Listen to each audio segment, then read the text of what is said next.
एक गोपी जो है, बाकी सास थोड़ी खतरनाक थी। वैसे सास किसी किसी की बहुत खतरनाक होती है, सबकी तो नहीं होती।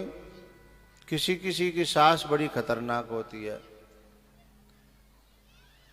न कहीं आने दे, न जाने दे, न चैन से खाने दे, न पीने दे। 3 साल हो गई शादी को, घर से नहीं निकलने दी सास ने। लेकिन उसने कन्हैया की कथाएं बहुत सुन रखी थी।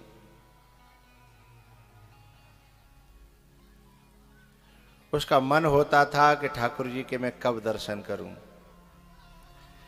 एक दिन गोबर के बहाने से और गौशाला में अपनी सासू मां से आज्ञा लेकर के आई कि मैं गोबर है घूर।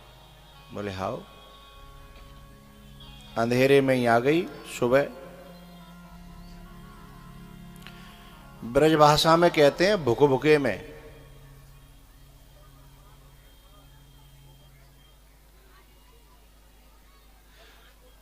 मान बोलते हैं, गोबर का मान। अच्छा, घूरे को मान बोलते हैं। अच्छा, तो वो जो है गोबर को मान पे पटकने के लिए, समझ गई?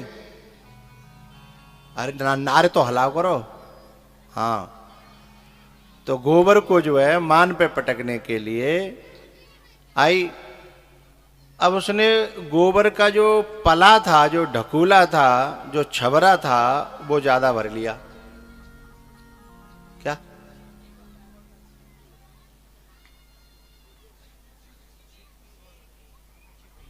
चिप्पी?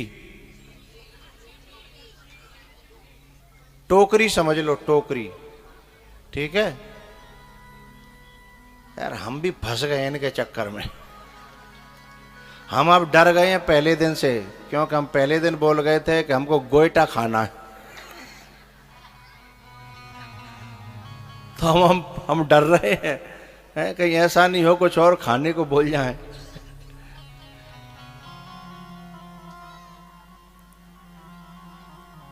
हमको जब दूसरे दिन पता लगा कि हम तो गोईठा, यानी हमारे वहाँ हिंदुस्तान में गोईठा कहते हैं कंडा को, गोबर के कंडा, और यहाँ कहते हैं गोबर के गोईठा, है ना। अच्छा, यहाँ गोईठा लंबा लंबा बनता है। हाँ, भारत में गोईठा गोल गोल बनता है, गोल गोल।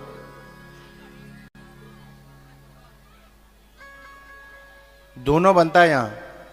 हाँ, दोनों बनता है, लेकिन लंबा लंबा ज्यादा बनता है।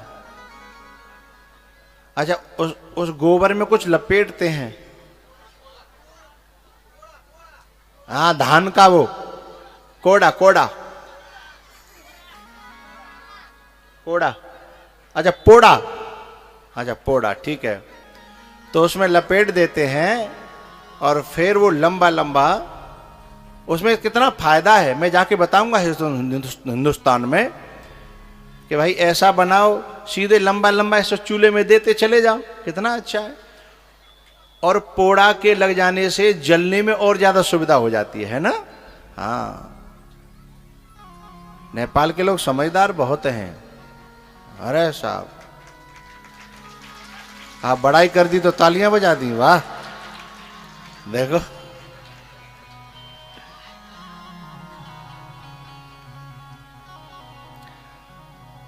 हमने तो जिस दिन कलश यात्रा निकल रही थी उस दिन एक आध जगह देखा था हमने वो लंबा वाला गोईठा।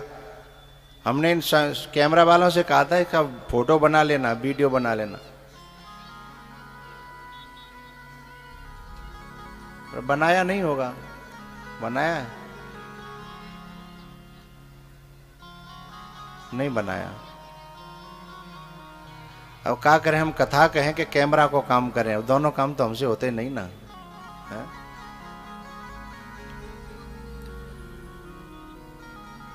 हम तुम्हारे गांव गए थे, वहां तो बहुत थे, चारों तरफ घर घर में, घर घर में है।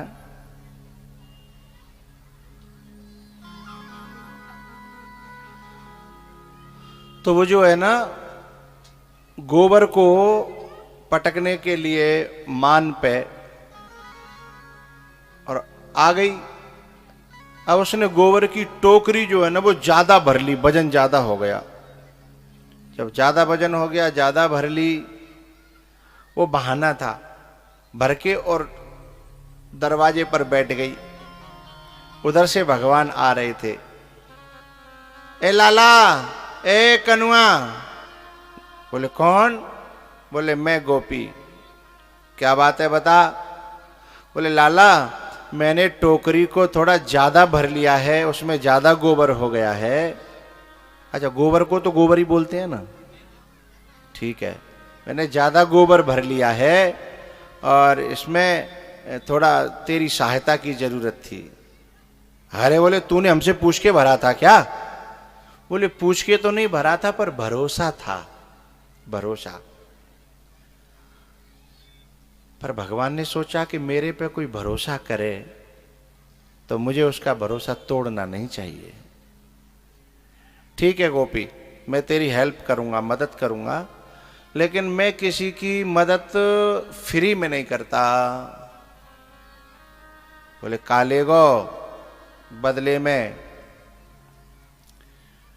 बोले तेरे को ही बताना पड़ेगा क्या? बोले मैं माखन का लौना दूंगी तुझे। बोले ठीक है। और उसने जो है गोबर में सहारा दिया, उसको उठवा दिया और वो पटक के मान पे जब लौटी तो फिर भरने लगी। भगवान ने कहा बोले ए गोपी, पहले हमारा हिसाब किताब कर, फिर तुझे जो करना हो सो करना।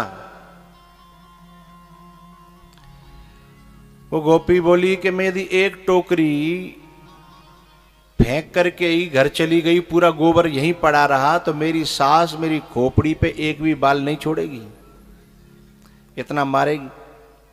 मुझे पूरा गोबर जो है ना मान पे पटकना पड़ेगा, तब कहीं जाकर के मैं घर जा सकती हूं। भगवान बोले ये तो फंस गए भाई, इसका पूरा गोबर हमको उठवाना पड़ेगा। भगवान ने कहा ये कौन सा तरीका है, तू गोबर माखन को लौना देगी एक और गोबर उठवावेगी पूरे को। अच्छा तो ठीक है लाला, जितनी गोबर की हेल, जितनी गोबर की टोकरी, उतने ही माखन के बोलो बोलो लौना, बोलो लौना। भगवान ने दिमाग लगाया कि इस सौदा में कोई घाटा नहीं है। बोले ठीक है। अब वो गोबर उठवाते रहे, वो डालती रही। अब वो गोपी का मन हुआ कि दूर से तो इसे देख लिया, लेकिन इसे छू करके भी तो देखा जाए, काश छूने को मिल जाए। अब यदि मैं इसके पांव छूंगी तो ये कहेगा कि मैं छोटा हूं। मैंने और कहीं छुआ तो कोई पता नहीं गुस्से में इसने मेरी गाल पे रख दिया तो।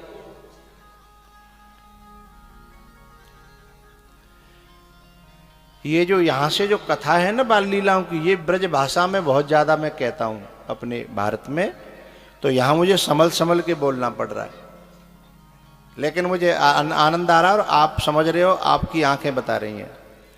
वैसे यहां पे मुझे कहना था भाई एक कनपटी बताओ जाके, वो तो लांटिन से जुट जाएगी, विरका होगा, तो ये तुम्हारी समझ में नहीं आएगा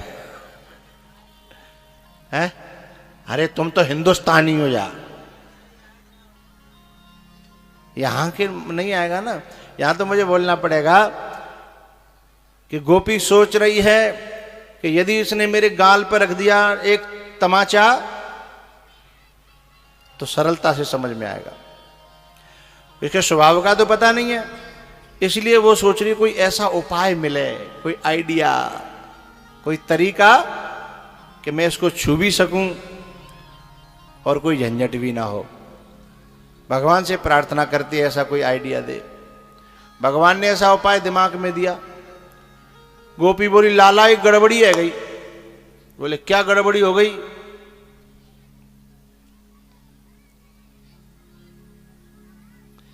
गड़बड़ी ये हो गई लाला कि हिसाब किताब कैसे होगा, न तो तू पढ़े हो और न मैं पढ़ी, दोनों ही अनपढ़ हैं। अब हिसाब किताब कैसे होगा? भगवान बोले हाँ गोपी, ये बात तो तू बिल्कुल सही कह रही है, दोनों ही पढ़े नहीं है। तो बोले मेरे दिमाग में को उपाय आया है। बोले बता। तब गोपी ने कहा कि जितनी तू गोबर की टोकरी उठवाएगा, मैं उतनी गोबर की बिंदी तेरे मुख पे लगा दूंगी। और फिर किसी पे पढ़े लिखे पे गिनवा लेंगे, जितनी बिंदी उतने माखन के लौना। भगवान बोले हाँ, ये उपाय तो तूने बहुत अच्छा बताया।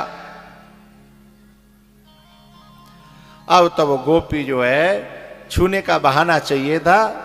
अब गोबर की हेल जैसे ही वो उठवावे और वैसे ही वो गोबर की बिंदी भगवान के मुख पे 1 2 3 4 5 पूरा मुखमंडल गोबर से भर गया।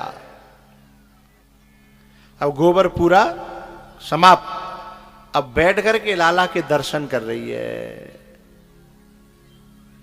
भगवान ने कहा, गोपी ऐसे घूर घूर के क्यों देख रही है? मेरी मैया मना करती है, कोई घूर के देखता है तो नजर लग जाती है। हाँ, मेरी मैया मना करती है, इसलिए घूर घूर के देखना मना है। तो गोपी कहती है, लाला तू इतना सुंदर लग रहा है, इतना सुंदर लग रहा है, मैं क्या बताऊं।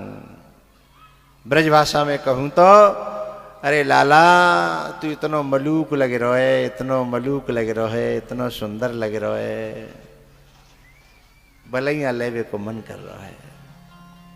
देखते देखते मन ही नहीं भर रहा, मैं करूं तो करूं क्या, मेरा जी हटता ही नहीं है, मेरी आंखें हटती ही नहीं है। अच्छा मैं इतना सुंदर लग रहा हूं? बोले हाँ। तो गोपी एक काम कर, तू थोड़ी देर यहीं ठहर, मैंने कहा मैया को दिखा के आऊं। जब मैं सुंदर लगता हूं तो मेरी मैया बहुत खुश होती है। इसको क्या पता कि मैया तो गुस्सा हो जाएगी, गोबर तेरे मुंह पे लगाए है। अब भगवान जो है सीधे अपने घर गए, थोड़ी दूर घर था, आवाज लगाई, मैया मैया, ए मैया। और मैया निकल करके आई, देखे तो पूरे मुंह पे गोबर ही गोबर।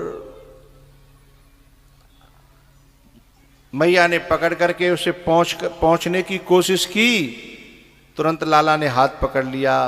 अरे मैया तूने तो मेरा पूरा हिसाब किताब खराब कर दिया होता। अरे ये गोबर की बिंदी नहीं है। बोले तो ये माखन के लौना है। बोले माखन के लौना? बोले हाँ, वो फलानी गोपी है ना, बोले उसकी मैंने गोबर की हेल, गोबर की टोकरी उठवाई है, और जितनी ये बिंदी है उतनी अब देगी वो माखन के लौना, इसलिए ये माखन के लौना। तूने तो सब मेरा चौपट कर दिया होता।